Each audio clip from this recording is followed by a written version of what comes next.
마태복음 9장의 전체적인 요약을 좀 하면 첫 번째는 중풍병자를 고치시면서 제3의 권세를 말씀하시는 게 첫 번째입니다. 두 번째는 마태, 즉 세리인과 같이 식사하는 예수님의 장면이 나옵니다. 그리고 세 번째는 부정한 것과 죽음을 초월하신 예수님에 대해서 말씀하고 있습니다. 마지막으로 모든 인간의 목자 잃은 양의 모습을 보고 예수님께서 우리를 불쌍히 여기시고 안타까워하는 마음을 보여주시는 장면이 나옵니다. 9장 1절에서 13절의 말씀은 중풍병자를 고치는 사건입니다. 1절에 보면 예수님께서 배에 오르사 건너가 본 동네에 이르시니 라고 말씀하고 있죠. 그 이전 장에 8장에 보면 가다라는 지방, 즉 갈릴리 바다의 북쪽 동편에서 서쪽 남쪽 끝 부분까지 바다를 건넜던 곳입니다. 그래 가다라에서 귀신과 풍랑이 호수에서 풍랑을 만나는 그 사건, 그리고 귀신을 쫓아내는 사건, 이걸 이제 마치시고 다시 본 동네로 왔다라는 것은 다시 가버나움으로 오셨다라고 볼 수 있는 것입니다. 중풍병자를 데리고 온 사람들은 이제 그들의 친구들이었죠. 마가복음이나 누가복음에는 지붕을 뚫기까지 한 그 장면이 묘사되지만 마태복음은 그 장면은 생략되었습니다. 그러나 친구들의 믿음, 즉 모든 복음서가 예수님께서 그들의 곧 중풍병자의 믿음뿐만 아니라 그 친구들의 믿음을 보셨다고 기록하고 있습니다. 이것은 오늘날에도 큰 의미를 갖습니다. 우리는 우리의 믿음이 충만하거나 부족해지는 것이 다른 사람의 삶에 영향을 미친다는 것을 반드시 깨달아야 하는 것입니다. 그리고 이 중풍병자를 고치시는 데 있어 거기에 모인 사람들은 놀라움이 일어납니다. 중풍병자를 고치는데 거기에 모인 대부분 사람들은 예수님의 말씀이 그 사람의 육체의 병을 고칠 것과 관계될 것이라고 예상했죠. 그런데 예수님께서는 오히려 그 사람의 영적 치유에 대해 말씀하기 시작하셨습니다. 즉 제3의 권세를 말씀하셨습니다. 거기에 모인 모든 사람들이 놀라고 당황스럽고 또 특히 종교 지도자들은 놀라울 수밖에 없었습니다. 그들이 보기에는 예수님께서는 오직 하나님만이 할 수 있는 말을 하심으로써 하나님을 모독한 것입니다. 하나님을 모독했다는 것은 오직 하나님께만 들어질 수 있는 칭찬이나 행동을 자기 것이라고 주장함으로써 하나님의 이름과 영광에 누를 끼치는 것입니다. 유대인들의 믿음의 가장 기본적인 조항은 신명기 6장 4절에서 찾아볼 수 있습니다. 이스라엘아 들으라, 우리 하나님 여호와는 오직 하나인 여호와시니.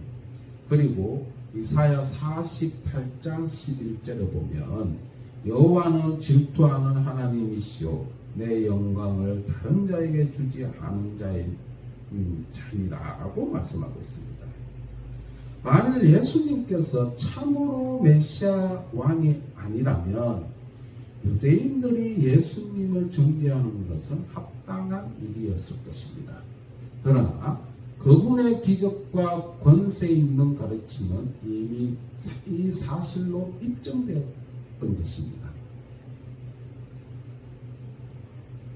영혼을 치유하는 것이나 육체를 치유하는 것이나 어느 한쪽도 쉬운 것은 없습니다. 그러나 육체를 고치는 것은 영혼을 고치는 것보다 평가하기 굉장히 쉽죠. 왜냐하면 육체의 치유는 보이는 영역 안에서 이루어지는 것이고 영적 치유는 보이지 않은 영역에서 이루어지는 것이기 때문이죠. 만일 예수님께서 자신에게 육체를 치료할 권세가 있음을 증명하실 수 있다면 영혼을 치료할 곧 죄를 사할 권세도 있음을 증명할 수 있었던 것입니다. 예수님께서는 이러한 논리를 이렇게 말씀하셨습니다. 그러나 인자가 세상에서 죄를 사하는 권세가 있는 줄을 너희로 알게 하려 하노라. 예수님께서는 그 말씀의 권세를 갖고 볼 수 있는 진리, 곧 자신이 그 사람의 중풍병을 치료할 수 있음을 드러내셨던 것입니다. 중풍병자를 일으켜 세우시고 고치시는 그 장면을 그 군중들이 다 보았을 때 놀라고 하나님께 찬양을 드리는 반응을 일어났습니다. 예수님 권세가 하나님부터 온 것이라는 사실은 틀림이 없습니다. 그들이 하나님을 찬양하는 것은 하나님께 이런 권세를 사람에게 주셨기 때문입니다. 틀림없이 사람들 눈에는 예수님이 엘리야나 엘리사같이 하나님께서 세우신 선지자로 생각했던 것입니다. 그런데 그들은 아직 예수님의 신성을 깨닫지 못했던 거죠. 즉 다니엘서 7장 13절에서 14절 인자에 대한 신적인 부분을 깨닫지 못했던 거죠.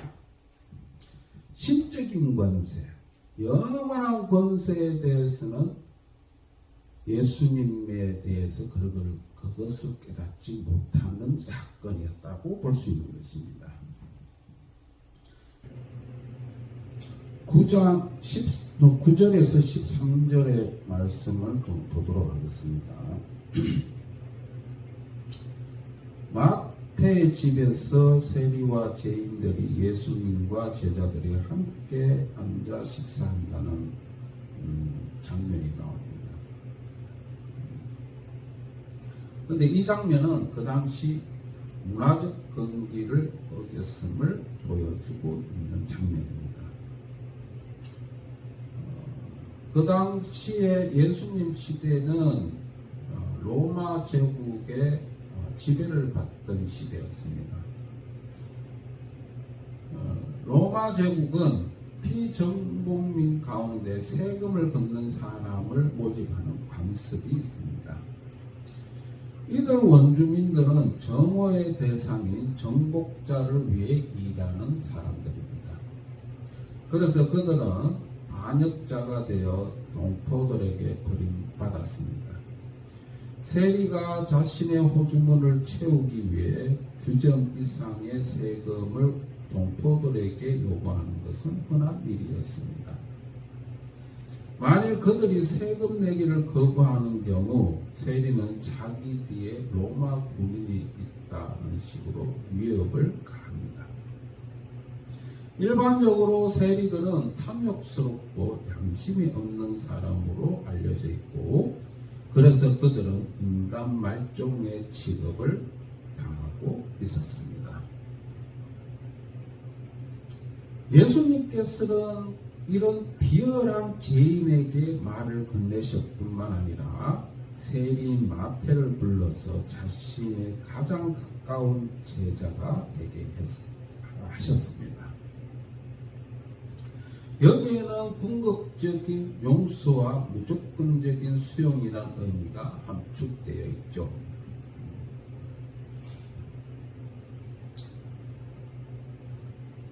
예수님께서 마태를 부르실 때 마태의 심정은 어떠했을까? 라는 상상을 해봅니다.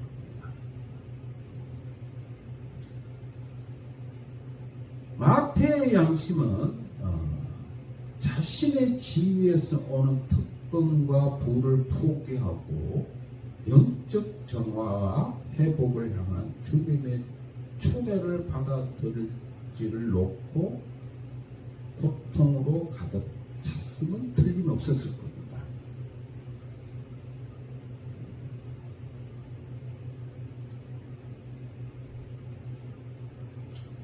예수님의 부르심에 있어서 마태는 지금의 현재의 부와 지금 현재의 안락함을 포기해야 하는 상황에 직면하고 있습니다.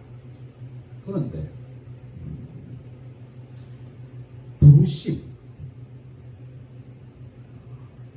부르심에 대해서 많은 경험을 하는 사람들은 거부할 수 없는 부르심, 거절할 수 없는 시적 부르심을 경험합니다. 설득을 당할 수밖에 없고 순종할 수밖에 없는 말씀의 권세에 눌려버리는 그런 경험을 합니다. 그래서 그 말씀 따라 부르심에 따라 순종하는 모습을 볼 수 있는 것입니다. 즉 구원과 부르심에는 어떤 인간의 노력, 어떤 인간의 공로 단 1도 없다는 것을 말씀하고 있는 것입니다.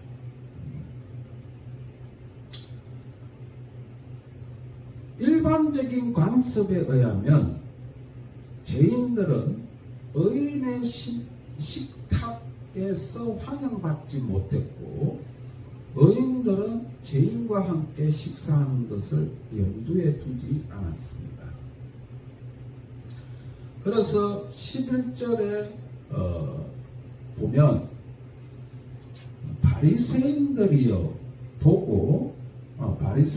보고 그의 제자들에게 이르되 어찌하여 너희 선생은 세리와 죄인들과 함께 잡술 수 있느냐라고 했을 때 예수님께서 그걸 들으시고 대답하시기를 뭐라고 합니까? 건강한 자에게는 의사가 필요 없고 쓸데없고 병든 자에게야 쓸데있느니라고 말씀하시죠.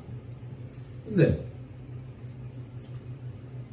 예수님의 이런 의사에 대한 비유는 바리새인들이 건강한 자도 의인도 아닌 이가 의인이란 말은 반의적인 풍자가 들어있으면 우리가 좀 알고 계시죠.